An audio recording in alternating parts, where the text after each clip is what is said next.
Deus faz milagres? 15. Quanto aos milagres propriamente ditos, nada sendo impossível a Deus, sem dúvida ele os pode fazer, e os faz. Em outros termos, derroga as leis que estabeleceu? Não cabe ao homem prejulgar os atos da divindade e subordiná-los à fraqueza do seu entendimento. Entretanto, temos como critério de nosso julgamento com respeito às coisas divinas os atributos do próprio Deus. Ao soberano poder, alia a soberana sabedoria, de onde é preciso concluir que ele nada faz de inútil. Por que, pois, faria milagres? Para testar o seu poder, disse, mas o poder de Deus não se manifesta de maneira bem mais impressionante pelo conjunto grandioso das obras da criação, pela sabedoria previdente que preside as suas partes mais ínfimas, como as maiores, e pela harmonia das leis que regem o universo, do que por algumas pequenas e pueris derrogações que todos os prestidigitadores sabem imitar? Que se diria de um sábio mecânico que, para provar a sua habilidade, desarranjasse o relógio que construísse, obra-prima da ciência, a fim de mostrar que desfaz o que fez? Seu saber, ao contrário, não ressalta mais da regularidade e da precisão do movimento? A questão dos milagres, propriamente ditos, não é, pois, da alçada do espiritismo, mas apoiando-se sobre este raciocínio que Deus nada faz de inútil, emite esta opinião que, os milagres, não sendo necessários à glorificação de Deus, nada no universo se desvia das leis gerais. Deus não faz milagres porque, sendo as suas leis perfeitas, não tem necessidade de derrogá-las. Se há fatos que não compreendemos, é porque nos faltam ainda os conhecimentos necessários. 16. Admitindo que Deus pudesse, por razões que não podemos apreciar, derrogar acidentalmente as leis que estabeleceu, estas leis não seriam mais imutáveis, mas ao menos é racional pensar que só Ele tem esse poder. Não se poderia admitir, sem negar-lhe a onipotência, que seja dado ao espírito do mal desfazer a obra de Deus, em fazendo, de sua parte, prodígios para seduzir mesmo os eleitos, o que implicaria a ideia de um poder igual ao seu. É, todavia, o que se ensina. Se Satanás tem o poder de interromper o curso das leis naturais, que são a obra divina, sem a permissão de Deus, ele é mais poderoso do que Deus. Deus, pois, não possui a onipotência. Se Deus lhe delega esse poder, como se pretende, para induzir mais facilmente os homens ao mal, Deus não é mais a soberana bondade. Num e noutro caso, é a negação de um dos atributos sem os quais Deus não seria Deus. A Igreja também distingue os bons milagres, que vêm de Deus, dos maus milagres, que vêm de Satanás. Mas como diferenciá-los? Que um milagre seja satânico ou divino, isso não seria menos uma derrogação às leis que emanam só de Deus? Se um indivíduo é curado, supostamente por milagre, que isso seja pelo fato de Deus ou de Satanás, ele não é menos curado. É necessário ter uma ideia bem pobre da inteligência humana para esperar que semelhantes doutrinas possam ser aceitas em nossos dias.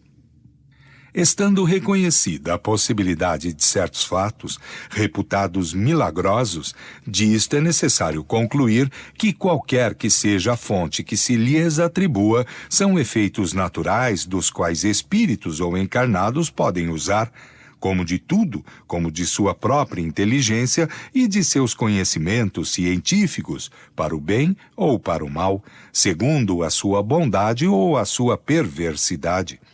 Um ser perverso, aproveitando o seu saber, pode, pois, fazer coisas que passam por prodígios aos olhos dos ignorantes. Mas quando esses efeitos têm por resultado um bem qualquer, seria ilógico atribuir-lhes uma origem diabólica. 17. Mas, disse, a religião se apoia sobre fatos que não são nem explicados e nem explicáveis. Inexplicados, talvez, inexplicáveis é uma outra questão. Sabe-se as descobertas e os conhecimentos que o futuro nos reserva. Sem falar do milagre da criação, o maior de todos, sem contradita e que hoje entrou no domínio da lei universal. Não se vê já sob o império do magnetismo, do sonambulismo, do espiritismo, se reproduzirem os êxtases, as visões, as aparições, a visão à distância, as curas instantâneas, as suspensões, as comunicações orais e outras com os seres do mundo invisível, fenômenos conhecidos de tempos imemoriais, considerados outrora como maravilhosos e demonstrados hoje pertencer à ordem das coisas naturais, segundo a lei constitutiva dos seres?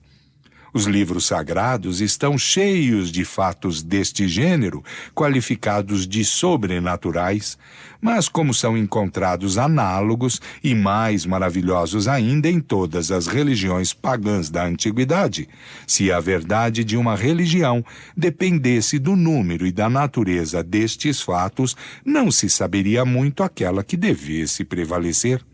O sobrenatural e as religiões. 18.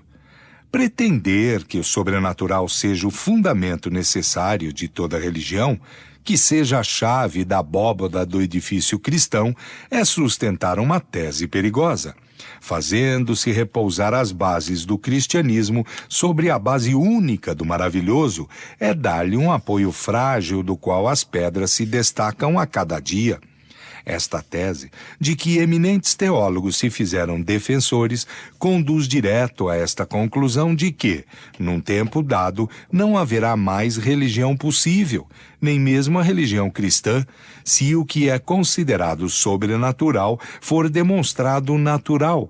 Porque será em vão amontoar argumentos, não se chegará a manter a crença de que um fato é miraculoso, quando está provado que ele não o é.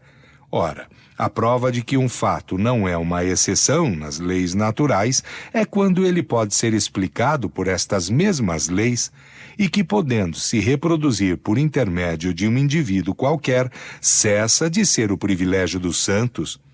Não é o sobrenatural que é necessário às religiões, mas bem o princípio espiritual que se confunde erradamente com o maravilhoso e sem o qual não há religião possível.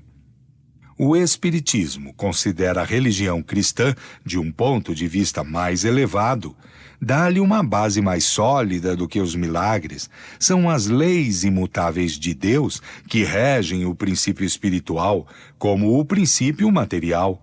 Esta base desafia o tempo e a ciência, porque o tempo e a ciência virão sancioná-la. Deus não é menos digno de nossa admiração, de nosso reconhecimento, de nosso respeito, por não ter derrogado as suas leis, grande, sobretudo, por sua imutabilidade. Elas não têm necessidade do sobrenatural para render a Deus o culto que lhe é devido. Não é a natureza bastante imponente por si mesma e falta-lhe acrescentar para provar o poder supremo? A religião encontrará tanto menos incrédulos quando for, em todos os pontos, sancionada pela razão. O cristianismo nada tem a perder com essa sanção, ao contrário, não pode com isso senão ganhar. Se alguma coisa pôde prejudicá-lo na opinião de certas pessoas, foi precisamente o abuso do maravilhoso e do sobrenatural. 19. Tomando-se a palavra milagre em sua acepção etimológica, no sentido de coisa admirável, teremos sem cessar milagres aos nossos olhos. Nós os aspiramos no ar e os pisamos sob os nossos passos, porque tudo é milagre da natureza. Quer-se dar ao povo, aos ignorantes, aos pobres de espírito, uma ideia do poder de Deus? É necessário mostrar-lhes a sabedoria infinita que preside a tudo, no admirável organismo de tudo o que vive, na frutificação das plantas, na apropriação de todas as partes de cada ser às suas necessidades, segundo o meio onde está chamado a viver. É necessário mostrar-lhes a ação de Deus no rebento da erva, na flor que desabrocha, no sol que a tudo vivifica. É necessário mostrar-lhes a sua bondade na sua solicitude por todas as criaturas, tão ínfimas que sejam, a sua previdência na razão de ser de cada coisa, da qual nenhuma é inútil, do bem que sai sempre do mal aparente e momentâneo.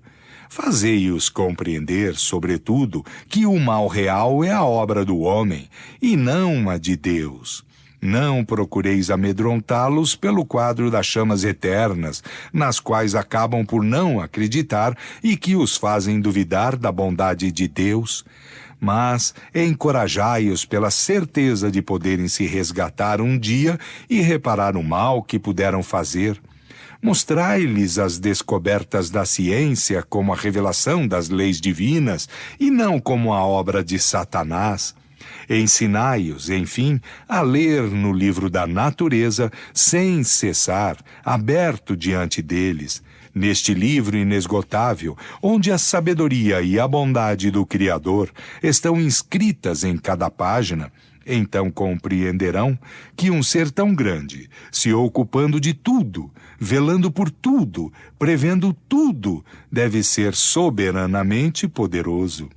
O lavrador vê-lo-á entraçando seus sulcos, e o infortunado o abençoará em suas aflições, porque a si mesmos dirão: se sou infeliz, foi por minha falta. Então, os homens serão verdadeiramente religiosos, racionalmente religiosos, sobretudo, bem melhor do que se crescessem em pedras que suam o sangue, ou em estátuas que piscam os olhos e vertem lágrimas.